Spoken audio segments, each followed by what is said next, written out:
commission comité technique académique. Ce matin se tenait un comité technique académique auquel siègent la FSU, le SGNCFDT et l'UNSA Éducation. Donc ce comité technique académique, on n'y a siégé que quelques minutes. On va vous lire le communiqué, c'est-à-dire la déclaration que vous avez faite au CTA, et on vous informera de la suite des événements après. Monsieur le recteur, vous avez convoqué pour le vendredi 12 décembre 2014 un groupe de travail dans le but de finaliser la carte de l'éducation prioritaire avec les organisations syndicales.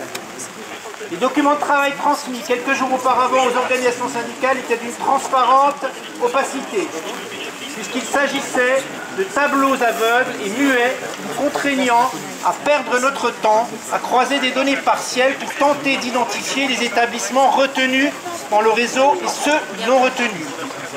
Pire encore, le 12 décembre, pendant que votre secrétaire adjoint était chargé d'occuper les représentants élus des personnels avec la question qu'ils étaient censés instruire, vous dévoiliez au même moment à la presse la nouvelle carte de l'éducation prioritaire en Alsace. Par cette politique du fait accompli, vous avez manifesté votre mépris des instances représentatives des personnels. Faut-il vous rappeler en quoi consiste un vrai dialogue social alors que vous avez été nommé en Conseil des ministres? Monsieur le recteur, vous portez la responsabilité de la rupture du dialogue social dans cette académie et vous avez entamé profondément la confiance des personnels. On continue. En dépit des demandes répétées des organisations syndicales, aucun critère chiffré n'a été dévoilé. Dès lors, toutes les interrogations sont permises sur la façon dont la carte de l'éducation prioritaire en Alsace a été arrêtée. Si le recteur cherche à donner l'apparence de l'objectivité, rien ne garantit qu'il en soit ainsi. Pourquoi les indicateurs chiffrés demeurent-ils secrets? Cela répond-il à la difficulté d'assumer des choix en contradiction avec la réalité du terrain? La situation de l'Alsace exige qu'il y ait davantage de réseaux d'éducation prioritaire. Dans notre académie, 21 collèges et réseaux font partie de l'éducation prioritaire avec une dotation inchangée par rapport à l'année précédente, alors que vous aviez ciblé 28 établissements susceptibles d'intégrer le dispositif REP ou REP+. Les collèges Mauroy de Bischheim et Bel-Air de Mulhouse entrent dans le dispositif,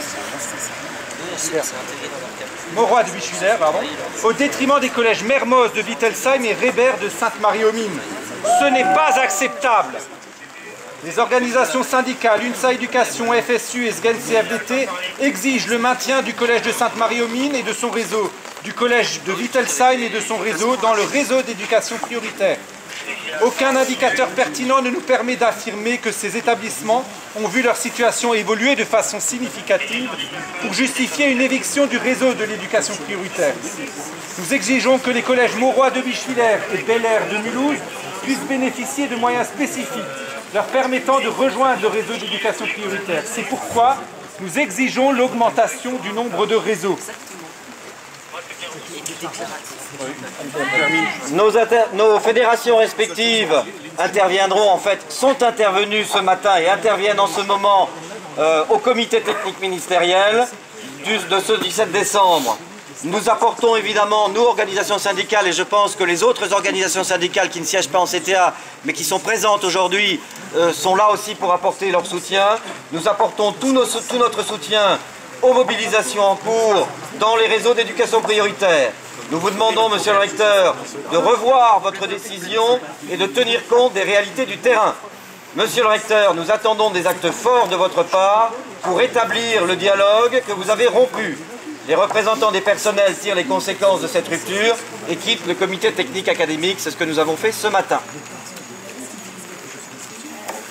Pour la suite des événements, nous avons les organisations syndicales ce matin qui avons quitté le CTA, demandé audience au moment de ce rassemblement.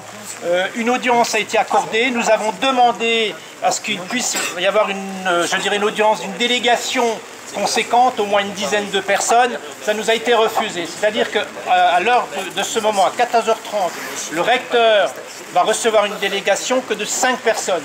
Donc dans cette délégation, nous proposons à ce qu'il y ait les 3 organisations, un représentant de chaque organisation du CTA, plus un représentant prioritairement des 2 REP qui sont en situation de quitter le réseau d'éducation prioritaire. Ça ne veut pas dire que les autres qui ont d'autres espoirs, REP, de passer en REP+, etc., on les oublie. On connaît bien leur dossier, on va en parler au cours de cette audience. Donc voilà, prioritairement 2 personnes, un de chaque réseau prioritaire qui veuillent bien accompagner la délégation auprès de l'audience accordée par le recteur. Voilà. Est-ce qu'on peut...